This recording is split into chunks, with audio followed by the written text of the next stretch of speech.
Wham! Talk 1600. You're catching the drift. Conservative talk. Intelligent conversations on local, state, and national issues with Gary Wellings, chief editor of the Current newspaper and Current Online. Join in the conversation at 734-822-1600. And now, your host, Gary Wellings. And I am not Gary Wellings. I'm much better looking, but I'm not Gary Wellings. This is Pastor Rick, and Phil is filling in with us. Hey, folks, cruise into the best deal. Get out on the water, book your summer rental now. And where do you book your summer rental now? You go to Claves Marina, which is on 8789 McGregor Road, Pinckney. And they have boats there. You can rent them. Hey, you can even buy a boat there. I'll bet if you go in there and ask nice enough, they'll sell you one. And they've got a great selection. I tell you what, the very first pontoon boat I ever got was from them, and it was a great pleasure. So if you're looking for a boat and you want to buy one, go down to Claves. And if you just want a boat for a weekend, hey, they'll rent one to you, and they're right there on the lake. So you can go out and do some fishing, just some nice cruising on the lake. Nothing better than that, is there? No way. So now that I sit there and told everyone the fact that I'm better looking than Gary Welling, he must have heard me. He was on his way to Comic-Con, I think. And hey, Gary, how are you doing? Good, Pastor Rick. Phil, thank you for filling in for me. I know Sure. it was kind of a last-minute thing, and no, I'm not going to Comic-Con. What is wrong with you? I was in Comic-Con in San Diego once, and it was a strange time to be in San Diego, I can assure you. But It's always a strange time to be in San Diego. yeah, no, when things get tough, the tough go surfing, and so I'm heading down to Daytona area in Florida where I keep a quiver of boards, and I'm going to do a little soul searching in the water down there. And Fantastic. Yeah. yeah, so thanks so much for you guys. How's that? How's the gig going down at for Patrick Colbeck? Talked to Linda. She talked to us just before it kicked off. She said there was a lot of people, invited more down there. Theron's going to be emceeing there. So that's going to be a good time just in that. But better than that, our future governor, Patrick Colbeck. If you want a conservative, you can't pick a better person than Patrick Colbeck, can you? No, that's exactly right. I mean, it's common sense. And you know what? He's actually a rocket scientist, right? Yes. He is. Yeah.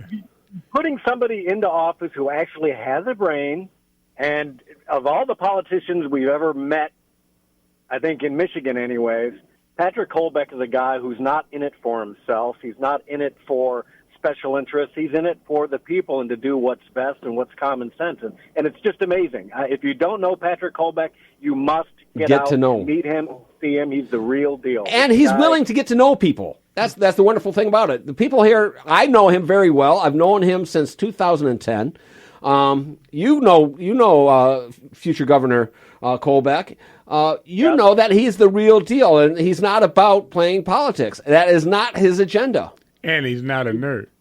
Yeah, well, the nerd that we have in office isn't a real nerd, all right? He's been a disappointment to nerds worldwide. Yeah. So, Rhino Rick has been just a devastatingly bad for the Republican Party in Michigan. We had an opportunity to do so many things in Michigan, and between the rhinos in the Senate and in the House, and Rhino Rick as governor, they really screwed it up. And I don't have a whole lot of good thoughts for the 2018 election in Michigan. I really don't. I think the Democrats are going to make a comeback because the Republicans just screwed things up so royally.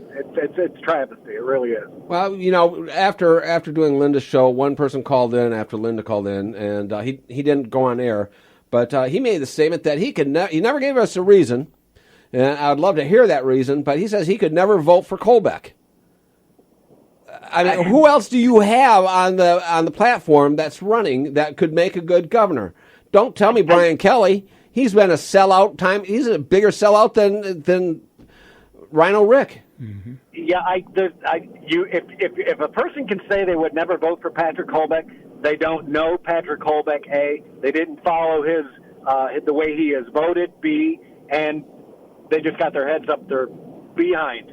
C, because Patrick Colbeck is a great guy filled with common sense, and if they had taken any of his ideas in the last 4 years, Michigan would be a lot better place, but they didn't. Hey, I want you to hold on, Gary. I'm going to look at Derek. And Derek, was that the person who called last hour? Is that the person who called the last hour? Yeah. Yeah, Gary, can you stay on the line? We can greet this caller all together. Is he coming on the air? Oh, no, I'm sorry. Yeah, it's not the guy who called in. It's just Ed. Oh, it's just Ed. Oh, okay, Ed can wait. So what else is going on? What else is going on there, Gary? I'm going to make one last statement to you before I leave, because I'm going to let you run the show, is why do South Carolinians drive so terribly? This is the second time I've come this way to Florida, and I-26 is a beautiful piece of road. It's straight, it's flat, it's wonderful, and it's filled with accidents all the time. I can't believe people drive so terribly in South Carolina. Do you know Michigan? So there you go. I'm passing on my South Carolinian listeners if there are any. Well, don't go yet. Let me tell you this. Michigan just won an award of having the most polite, nicest drivers out of all the states. Can you believe that? I can't believe that. And on that note, we lost Gary. He must have been. No, I'm still here. You're still here? Yeah, you're broken up a little bit. Did you hear my statement? Well, I'm going to let you go because I've got some driving to do. And thanks again, Pastor Rick and Phil, for doing this. And I'll see you guys. I'll call in next week. All right. All right. Well, then I guess we'll talk to Ed. Take it easy, Gary. Hey, Ed. We are enthused to talk to you today. How are you doing, Ed? Oh, yeah. I can feel the love. It's just Ed. I want to thank Phil for filling in for me. All right. Hey, I tell you, I mean, I love my wife, but I have to say this. Phil is much better looking than you, Ed. Hey, man, I've done 26 a number of times to Daytona or Jacksonville, and it's a breeze compared to 80 out to Connecticut here. Oh, you're heading to what part of Connecticut? I'm at Groton. I had to inspect my son's Virginia-class submarine yesterday. Yeah. Yeah, I used to spend a lot of time in Torrington, Connecticut. Well, yep, there you go, right around the block. I'm actually staying right in Stonington right now, and it's wonderful. Yep, I love Connecticut. Connecticut is a beautiful state, isn't it? Oh, it's absolutely lovely. Driving up and down the Connecticut River is so full of history. Mm-hmm. There's a ferry crossing. There's the old stone walls.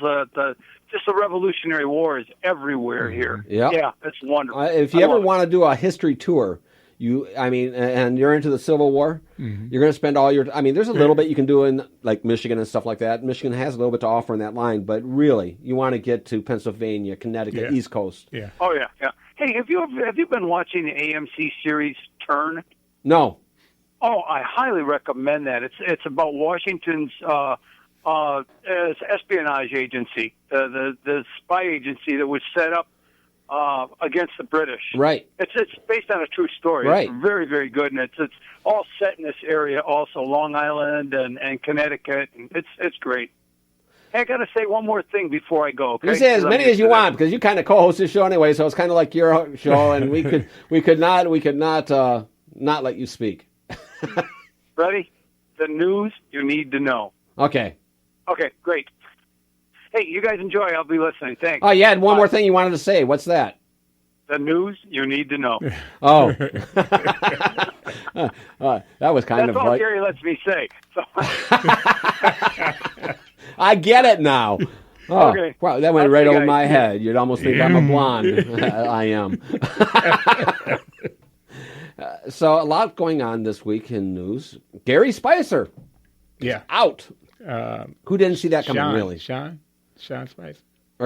Sean Spicer. I'm thinking Gary Wellings. Yeah. But Spicer's out. Who didn't see that coming? Really, it's been you haven't seen him around much. Well, I hope that it's a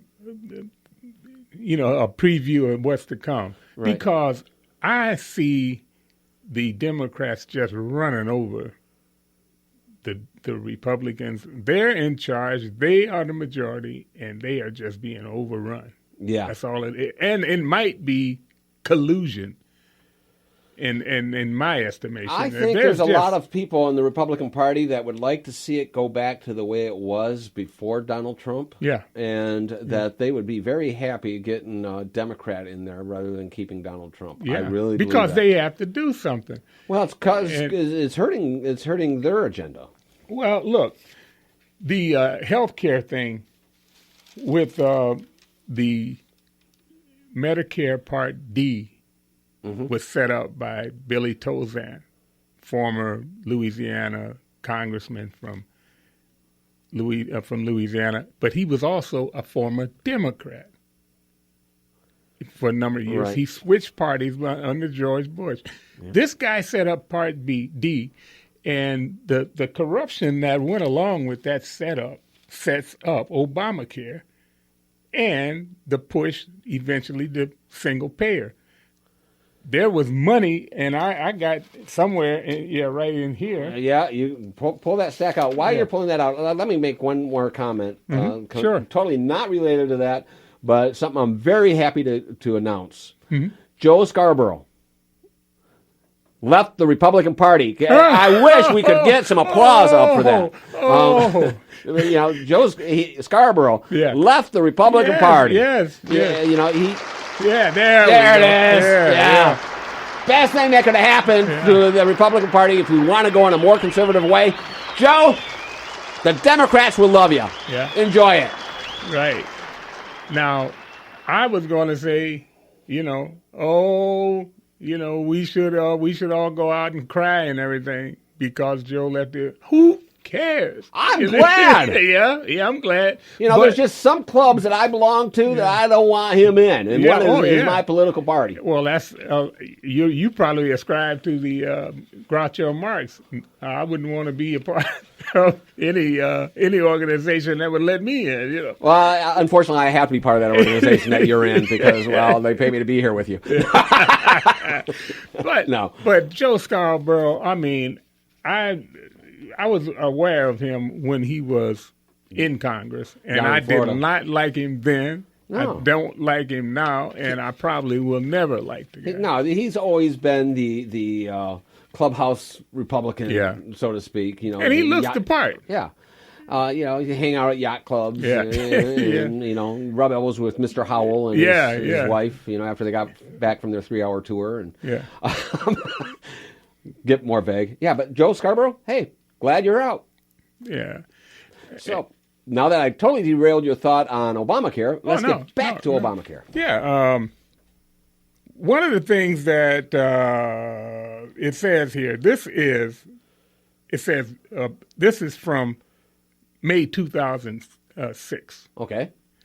And this was shortly after they recognized the fact that he had, just sold everybody out, really. But the we're talking about the congressman from Louisiana. Yeah, Billy Tozan. Yeah. He could have made the thing a lot better than what he did, and if he had he would have been a hero. But what he wanted was to corrupt and influence legislation that corrupted and influenced the system for years to come. Right. And that's what he did. It says here that in 1998 through 2005, drug companies gave $87 million in federal campaign contributions to the Democrats and the Republicans.